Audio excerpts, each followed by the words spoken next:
আসসালামু আলাইকুম স্টুডেন্ট, আমি ডক্টর হাসান। ওয়ালাইকুম আজকে আসসালাম আমরা স্যার। শিখবো রিক্রুটমেন্ট প্রসেস। আমার কথা শোনা যাচ্ছে? জি স্যার। জি স্যার স্যার। আলহামদুলিল্লাহ। ওয়ালাইকুম তোমরা আসসালাম। সবাই কেমন আছো? আলহামদুলিল্লাহ স্যার। ভালো স্যার, আল্লাহর রহমতে ভালো। আপনি কেমন আছেন? আচ্ছা, আমিও ভালো আছি। আচ্ছা, সো আমরা আজকে শিখবো রিক্রুটমেন্ট কি এবং তার যে প্রসেস এবং সে প্রসেসের যে 6টা স্টেপ, এই যে এখানে দেখা যাচ্ছে 6টা স্টেপ, সেটা আমরা আজকে শিখবো। আচ্ছা, এখন আমরা যখন শুরুতেই করেছি, আমাদের ক্লাসটা যখন শুরু হয় হিউম্যান রিসোর্স ম্যানেজমেন্ট, আমাদের কোর্সটার নাম কি? Fundamentals of human resource management. আচ্ছা, human resource of so management. প্রথমে আমরা একটা ক্লাসের পরে আমরা শিখেছি যে রিক্রুটমেন্ট কি, ওরা কি করে, মানে হিউম্যান রিসোর্স ডিপার্টমেন্ট ওরা কি করে। এখন এই রিক্রুটমেন্টটা হলো এই হিউম্যান রিসোর্স ডিপার্টমেন্টের একটা প্রিন্সিপাল ফাংশন। আমরা অনেকগুলো ফাংশন শিখেছি এবং তার মধ্যে একটা ফাংশন হলো কি? রিক্রুটমেন্ট।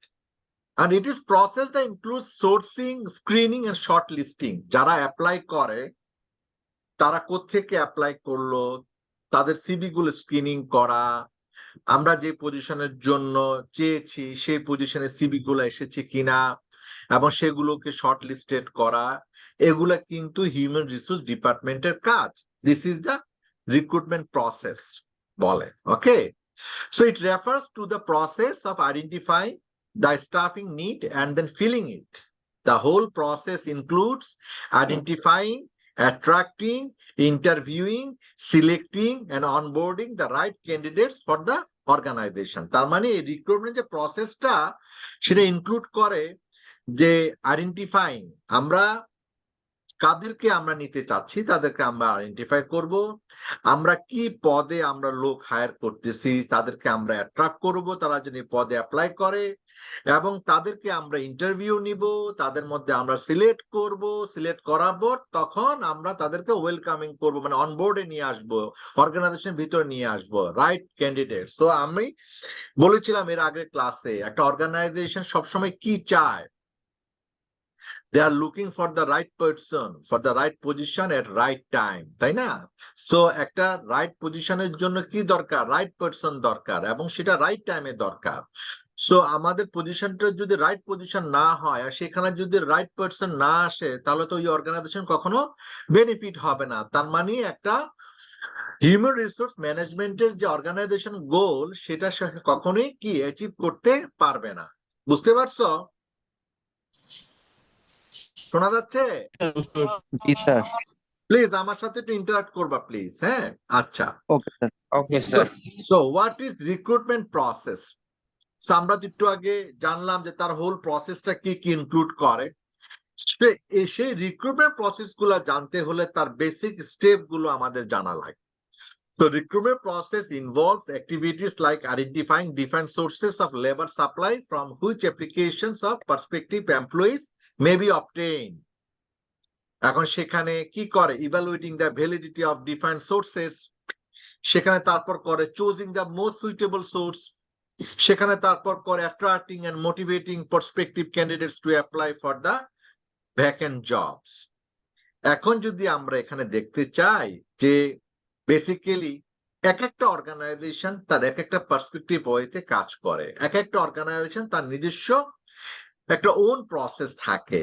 সো আমরা যদি চিন্তা করি এখানে আমরা বলতে চাই, কি বলতে পারি যে every organization follows its own recruitment process and there are some basic steps and that are followed by most the organization which are listed here.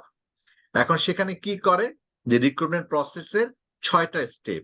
একটা হলো preparing, sourcing, screening, selecting, hiring, onboarding. এখন এই যে recruitment প্রসেসটা আমরা এখানে কিন্তু major 6টা স্টেপ নিয়ে আসছি। কয়টা মেজর স্টেপ নিয়ে আসছি? 6টা স্যার। 6টা।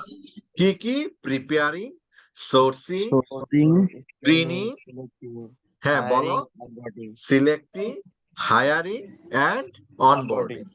আচ্ছা, এখন স্টেপ 1 এ প্রিপেয়ারিং ওরা কি করে? ওকে, Once the job opening is approved internally, তার মানে আমাদের অফিস থেকে যখন একটা জব ওপেন করা হয়, ওপেন করার আগে দিয়ে সেটা ইন্টারনালি অ্যাপ্রুভ করা হয় জব অ্যানালাইসিস এর পর। আমরা লাস্ট ক্লাসে শিখেছি না জব অ্যানালাইসিস, সে জব অ্যানালাইসিস এর পর অর্গানাইজেশন থেকে ইন্টারনালি অ্যাপ্রুভ করা হয় যে আমরা এই জবটা ওপেন করব। Then the recruiter contacts the hiring manager, মানে যে হায়ার করবে, hiring manager under the HR department. Okay, this step is about gathering details about the open position. During this discussion, the recruiter has to gather information like the required skills, roles, responsibilities, etc., and use this information to write a clear and inclusive job description. তার মানে office থেকে যেটা approve করা হয় internally job open করার জন্য, তখন সেখানে জব ডেসক্রিপশনটা ক্লিয়ারলি তৈরি করা হয়, যে একটা লোক যেন এই জব ডেসক্রিপশনটা দেখে সে ম্যাচ করে এর জন্য অ্যাপ্লাই করে, যে আমি যে পদের জন্য লোক হায়ার করতে চাচ্ছি তার কি কি যোগ্যতা থাকা প্রয়োজন, তার কি কি এক্সপিরিয়েন্স থাকা প্রয়োজন, সে কি কি সুবিধা পাবে, তার রেমুনারেশন কি কি হবে, সব যেন ওইটাতে লেখা থাকে। So based on the job description they can write the job posting. So আমরা যখন ওই অর্গানাইজেশন যখন তৈরি করে যে জব ডিসক্রিপশন কি হবে, তখনই তারা কিন্তু জব পোস্টটা করে, তার মানে ওই অ্যানাউন্সমেন্টটা দেয়। এবং অ্যানাউন্সমেন্টটা কিন্তু দুই ভাবে দেয়, একটা হলো ইন হাউসে দিতে পারে, যারা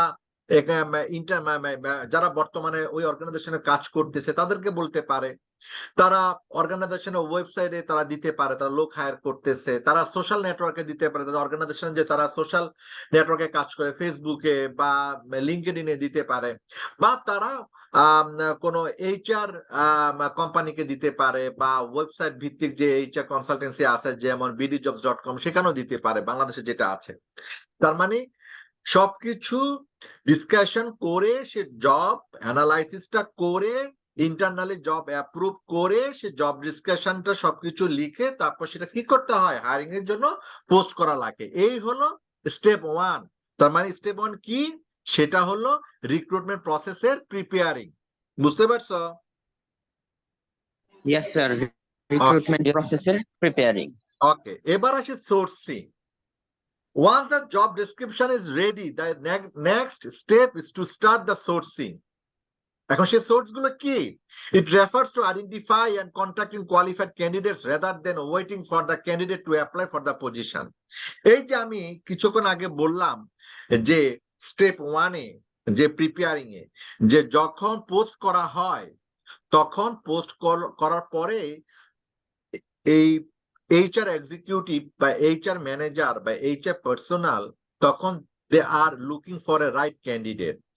তখন সে কি সোর্স গুলা করে, কোথায় সে জিনিসগুলোকে অ্যাডভার্টাইজমেন্ট করবে? প্রথমত সে ইন্টারনালি অ্যাডভার্টাইজমেন্ট করে, তার ভিতরে যে লোকগুলো আছে, তাই না? হ্যাঁ, they are looking for the candidate to apply for the position. এখন primary goal is to pull qualified candidate obviously, and qualified ক্যান্ডিডেটের জন্য তো যে সোর্স গুলোকে এখানে নির্ধারণ করা হয়েছে সেটা হলো internal source and external source. Internal সোর্সের মধ্যে হলো আমার যে এক্সিস্টিং যে এমপ্লয়ি আছে তাদেরকে আমি বলবো।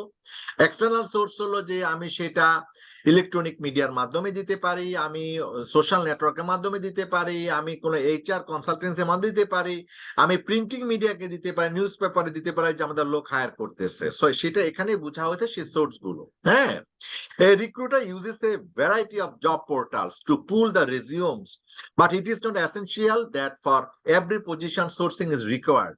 In some cases, if there are a large number of applications, there may not be any need to source more candidates.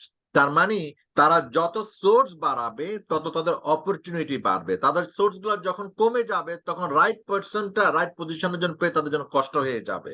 So sourcing it's a very important part for the recruitment process. যে একটা job description করার পর, job post করার পর যদি জায়গা মতো যদি সেটাকে যদি মানে পোস্ট করা না হয়, তার সোর্সটাকে যদি ব্যবহার না করা হয়, তাহলে রাইট পজিশনে রাইট ক্যান্ডিডেট পাওয়াটা খুব কষ্টকর হয়ে যায়। বুঝতে পারছো যেটা আমরা কথা বললাম এই মাত্র স্টেপ 2 সোর্সিং? শোনা যাচ্ছে? Yes, sir. Okay. Yes, sir. এবার আসলে হলো স্টেপ 3 হলো screening. The screening of a candidate can take place in many ways. Generally, the first step is resume screening. If the resume meets the criteria required for the job opening, then the next step is the phone screening, in which the recruiter can cover topics like the candidate's availability, current role, and the responsibilities, current salary, salary expectation, and notice period, etc. And if he or she seems to be the right candidate, the organization can process further with their profile. এখন স্ক্রিনিংটা কি? স্ক্রিনিংটা হলো যে যখন resume গুলো যখন submit করে কারা, job সিকাররা, তখন এইচআর ডিপার্টমেন্ট কর্তৃক সেগুলাকে স্ক্রিনিং করে। প্রথমত স্ক্রিনিং করে যে অর্গানাইজেশন যেভাবে দিতে বলেছে রেজুমেটা, সাথে অ্যালং উইথ কভার লেটার, ছবি, এডুকেশন ডকুমেন্ট, এগুলো পড়েছে কিনা। যদি এগুলো না দেওয়া থাকে তাহলে এগুলা কি করে, ওগুলো বাদ দিয়ে দেয়। তার মানে আগে এটা স্ক্রিনিং করে। তারপর সেকেন্ডলি স্ক্রিনিং করে যে প্রথম স্ক্রিনিং এর পরে সেকেন্ড স্ক্রিনিং করে যারা অ্যাপ্লাই করেছে তাদের পার্মানেন্ট অ্যাড্রেস এবং প্রেজেন্ট অ্যাড্রেস কোথায়। তাদের প্রেজেন্ট অ্যাড্রেস যদি অফিসের পাশাপাশি থাকে বা নট ফর ফার থাকে, তখন তাদেরকে আগে প্রায়োরিটি দেয় শর্ট লিস্টে। হ্যাঁ, যে এদেরকে আগে কল দিব, এদেরকে পরে কল দিব। কারণ যারা অফিসের কাছাকাছি থাকবে বা যারা ওই এরিয়াতে কাজ করতে চায় এবং তারাই তো কাছাকাছি থাকে, তখন তাদেরকে প্রায়োরিটি দেওয়া হয় যে আসলে অফিসের আশেপাশে বাসা থাকলে তাদের কমিউনিকেশন ইজি হবে, তারা রাইট টাইমে অফিসে আসতে পারবে এবং তারা অফিসটাকে খুব সুন্দরভাবে তারা মেনটেন করতে পারবে। এটা অবভিয়াসলি করে। এন্ড ওখানে যে জিনিসটা দেখা যায় যে যারা অ্যাপ্লাই করেছে ক্যান্ডিডেটস অ্যাভেলেবিলিটি, তাদের বর্তমান রোলটা কি, তাদের রেসপন্সিবিলিটি কি, স্যালারি গুলা কেমন হবে, স্যালারি এক্সপেকটেশন কেমন, যখন হ্যাঁ এই জিনিসগুলা কিন্তু যখন ইন্টারভিউ হয় না তখন কিন্তু এই জিনিসগুলো জানা হয়। অনেকে দেখবা যে ডিসক্রিপশনে দেওয়া থাকে যে স্যালারি ইজ নেগোশিয়েটেবল, তার মানে ও বলে নিবে যে তোমার সাথে কথা বলে যে তোমার যদি এক্সপিরিয়েন্স ভালো থাকে, তোমাকে যদি ওরা নিতে চায় তাহলে তোমাকে হাইলি পেড স্যালারি দিতে নিবে, তোমার যদি কোনো এক্সপিরিয়েন্স না থাকে তাহলে লো পেড স্যালারি নিবে। ও এই জন্য ওরা সেই জন্য লেখে যে স্যালারি ইজ নেগোশিয়েটেবল। বা কোনো কোনো অর্গানাইজেশন দিয়ে দেয় যে ফ্রেশার এনকারেজ টু অ্যাপ্লাই, ওখানে দিয়ে থাকে 20,000 টাকা। তো 20,000 টাকার মধ্যে তখন যে ক্যান্ডিডেট জব সিকার সে অ্যাপ্লাই করে, কিন্তু ইন্টারভিউর সময় তখন দেখা যায় যে তাকে যে স্ক্রিনিং করে ইন্টারভিউতে, যে যে যে ছেলেটা, যে স্টুডেন্টটা বা যে ক্যান্ডিডেট, আই মিন যে ক্যান্ডিডেট অ্যাপ্লাই করেছে বা যে এসেছে ইন্টারভিউতে, তার ডিটারমিনেশনটা কত স্ট্রং, সে ইন্টারেস্টিক কিনা, মানে সে যে কোনো পরিবেশে মানুষই হতে পারবে কিনা। হ্যাঁ, এগুলো কিন্তু স্ক্রিনিং করে। এই যার মাইক্রোফোনটা মিউট নাই আনমিউট করো, তোমাদের টুকটাক আওয়াজ শোনা যাচ্ছে। ওকে, এবার হলো স্টেপ 4 হলো সিলেক্টিং। এখন সিলেক্টিং প্রসেসটা অ্যাকচুয়ালি বেসিক্যালি ইন্টারভিউতেই এই জিনিসগুলো দেখা হয়। সাইকোমেট্রিক টেস্ট এন্ড শিডিউলিং ইন্টারভিউসটা হয় and participating in the interview process and also keeping the hiring manager in the loop for the whole process. এখন সাইকোমেট্রিক টেস্টটা কি? সাইকোমেট্রিক টেস্টটা হলো যে সে কিভাবে কথা বলছে, তার ইন্টেনশনটা কেমন, সে কোম্পানি সম্বন্ধে কি জানে, সে আগে যেখানে কাজ করছে সে ওখান থেকে চলে আসতে চাচ্ছে কেন, সে কি ওই অর্গানাইজেশন কে ঘন ঘন চেঞ্জ করতেছে কিনা, বা তার মধ্যে ডিটারমিনেশনটা কেমন স্ট্রং, এবং সে কি আমার অফিসে যদি আমরা তাকে হায়ার করি সে কি এখানে ডেডিকেটলি কাজ করতে পারবে কিনা। It's very important for the organization. কারণ যে লোকটা ঘন ঘন চাকরি চেঞ্জ করে 1-2 মাস 6 মাস পর পর, তখন কিন্তু ওই অর্গানাইজেশন লুজার হয়। সো সাইকোমেট্রিক টেস্ট আসলে বেসিক্যালি ভার্বাল ইন্টারভিউর মাধ্যমে জানা যায়। এখন স্কেজুলিং যে ইন্টারভিউটা হয়, শিডিউলিং যে ইন্টারভিউটা হয়, এটা বেসিক্যালি সে কি পাংচুয়াল কিনা। বেসিক্যালি সে যদি ইন্টারভিউতে পাংচুয়াল না, সে ইন্টারভিউতে যে ডেকোরাম ভাবে আসা প্রয়োজন, যে ওয়েল ড্রেস আপ ভাবে আসা প্রয়োজন, সে সেইভাবে সে জানে না একটা অর্গানাইজেশনে কিভাবে কথা বলতে হয়, কিভাবে চলতে হয়, সেগুলো কিন্তু ইন্টারভিউর মাধ্যমে দেখা হয়। তার মানে সিলেক্টিং প্রসেসটা not only depends on their skills and experience, not only depends on their educational qualification, also it's a depend on their psychometric test and the interviews. বুঝতে পারছো? Yes, sir. Okay. And step 5 হলো hire. Yes, sir. This step includes the final discussion with the candidate about salary, joining date, etc. Once that joining date is confirmed, the offer letter is released. In some cases, this step also includes background checks.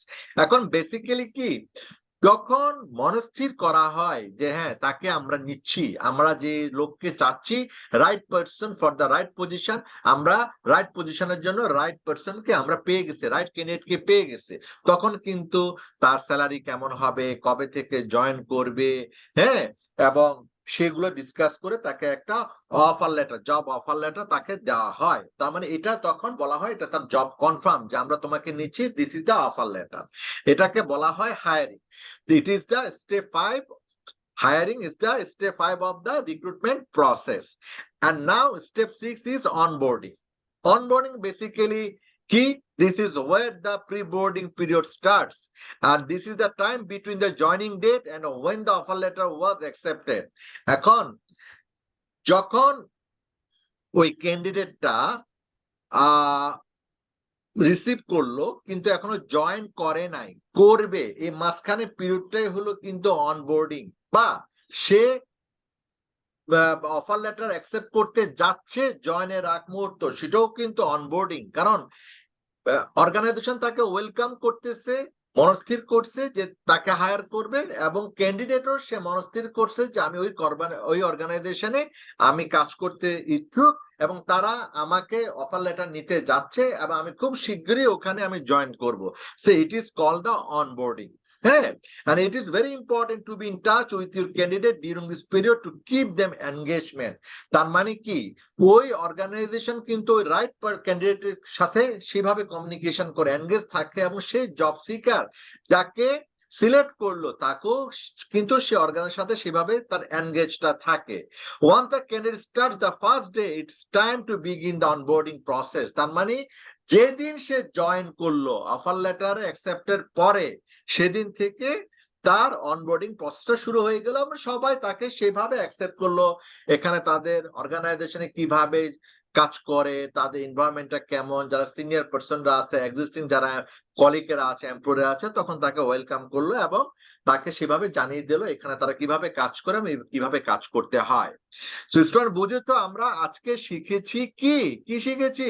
শিখেছি recruitment process এবং তার basic 6 steps. সেই 6 steps গুলো কি? Preparing, sourcing, screening, selecting, hiring and onboarding. So আগামী ভিডিওতে আমরা অন্য কোনো নতুন টপিকস নিয়ে আলোচনা করব, ঠিক আছে? Yes, sir, inshallah. ইনশাআল্লাহ।